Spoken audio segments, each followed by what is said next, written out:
सोचिए, एक ऐसा भारत जहां ब्रह्मोस मिसाइल का जिक्र सुनकर ही दुश्मनों के पसीने छूट जाएं।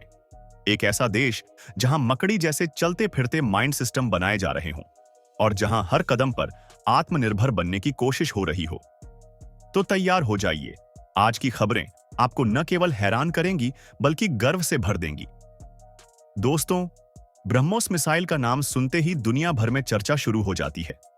यह सिर्फ एक मिसाइल नहीं है, बल्कि भारत की ताकत और तकनीकी कुशलता का प्रतीक है। हाल ही में वियतनाम ने भारत से इस मिसाइल को खरीदने की इच्छा जताई है और इसके लिए $700 मिलियन खर्च करने के लिए तैयार है। इस मिसाइल को भारत और रूस ने मिलकर बनाया है। इसकी रेंज 400 किलोमीटर है और यह जमीन, समुद्र या हवा कहीं से भी दागी जा सकती है। खास बात यह है कि इसकी ताकत और सटीकता ऐसी है कि इसे रोकना लगभग नामुमकिन है।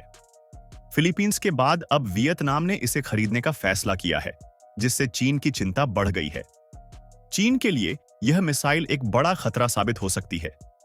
अब बात करते हैं डीआरडीओ की उस नई तकनीक की जिसने सबको चौंका दिया है।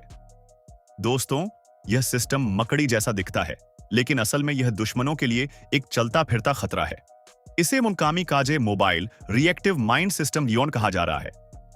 इसमें 6 आर्टिकुलेटेड पैर हैं, जो इसे किसी भी सतह पर चलने की ताकत देते हैं। यह सिस्टम खुद से अपने लक्ष्य का पता लगा सकता है और दुश्मन के करीब जाकर खुद को उड़ा सकता है। इसकी सबसे बड़ी खासियत यह है कि इसे दोबारा इस्तेमाल किया जा सकता है। चाहे पहाड़ी इलाका हो, रेगिस्तान या दलदल, यह हर जगह काम करता है। डीआरडीओ ने इसे बेहद एडवांस तकनीक से बनाया है। यह सिस्टम दिखाता है कि भारत अब सिर्फ रक्षा क्षेत्र में आत्मनिर्भर नहीं हो रहा, बल्कि भविष्य की लड़ाइयों के लिए तैयार हो रहा है। भारत की प्रलय मिसाइल ने भी इस समय दुनिया का ध्यान खींचा है। यह मिसाइल 500 किलोमीटर तक के लक्ष्य को निशाना बना सकती है, लेकिन मिसाइल टेक्नोलॉजी कंट्रोल रेजीम के तहत भारत इसे सिर्फ 290 किलोमीटर रेंज में दूसरे देशों को बेच सकता है। आर्मेनिया ने इस मिसाइल के लिए भारत से अनुरोध किया है। इसे ट्विन लॉन्चर सिस्टम में बेचा जाएगा, जिससे 2 मिसाइलें एक साथ लॉन्च की जा सकेंगी। सॉलिड प्रोपेलेंट से लैस यह मिसाइल दुश्मन के किसी भी लक्ष्य को पलक झपकते ही तबाह कर सकती है। भारत ने हाल ही में साउथ कोरियन तकनीक पर आधारित K9 वज्र तोपों के 200 नए यूनिट्स का ऑर्डर दिया है। इससे पहले 100 तोपें भारत को मिल चुकी हैं। लेकिन दोस्तों, क्या आपको पता है कि भारत के पास खुद की एक प्रोजेक्ट थी जिसे भीम कहा जाता था? भीम को डीआरडीओ ने विकसित किया था, लेकिन अंतरराष्ट्रीय प्रतिबंधों की वजह से इसे बंद कर दिया गया। अगर उस समय इस प्रोजेक्ट को पूरा कर लिया गया होता, तो आज भारत पूरी तरह आत्मनिर्भर होता और हमें विदेशी तकनीक पर निर्भर नहीं रहना पड़ता। अब बात करते हैं हमारे पड़ोसी पाकिस्तान की। दोस्तों, पाकिस्तान दावा कर रहा है कि वह 2028 तक न्यूक्लियर सबमरीन क्लब में शामिल हो जाएगा। उनका कहना है कि उनके पास बाबर 3 मिसाइल है, जिसे सबमरीन से लॉन्च किया जा सकता है। लेकिन सच्चाई यह है कि पाकिस्तान के पास ऐसी कोई सबमरीन नहीं है। उनकी पूरी उम्मीद चीन पर टिकी हुई है। माना जा रहा है कि चीन उन्हें न्यूक्लियर कैपेबल सबमरीन दे सकता है।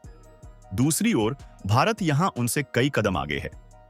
हमारी आस अरिहंत क्लास सबमरीन पनाया और आगामी एसएसएन प्रोजेक्ट्स हमें इस क्षेत्र में एक मजबूत स्थान देते हैं। दोस्तों, 2017 से 2022 के बीच भारतीय वायुसेना ने 34 विमान खो दिए। इनमें से अधिकतर दुर्घटनाएं ह्यूमन एरर और तकनीकी खामियों की वजह से हुईं। अमेरिकी विशेषज्ञों का कहना है कि भविष्य की लड़ाइयों के लिए एआई पावर्ड फाइटर जेट्स विकसित करना जरूरी है। भारत को भी अब इस दिशा में कदम बढ़ाने चाहिए। तो दोस्तों, यह थी हमारी आज की खास पेशकश।